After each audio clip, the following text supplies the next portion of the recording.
Ammani maal jedhee barreessuu seenaa Oromoo irraa haadhoon akka isaatti ajjeesuu noofarraa akaakayyuun koo gaabbiidhaaf utuu hin taane gaabii dha'uudhaaf jirbii isaa sa'a malee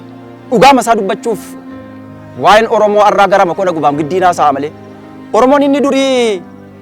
cooma muree taa'ee dhugaan bookaa inni irraa maaliif madaan jirre hooqaa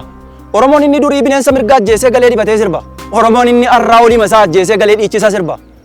maal taanee yaa Oromoo qaayinii nakkeessina maal taanee yaa Oromoo abeelii nakkeessina dhiiga walii lolaafnee dachee maaf macheessina dacheen Oromiyaa dhaadhaamsa qabdiim dhageessaa albuuda baay'eetu jiraamna keessa qooda reeffa walii kee ajjeeftee na keessa tuultu qooda dhiiga walii kee lolaaftee na obaaftu haramaa fuula tokko dafqitee narraan buqqaaftu qooda reeffa walii kee ajjeeftee na keessa tuultu qooda dhiiga walii kee lolaaftee na obaaftu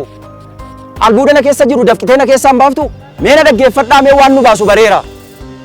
gabaan biyya keenyaadhaa roobii fi qidaameedha saba keenya kan baasu ilaa fi ilaameedha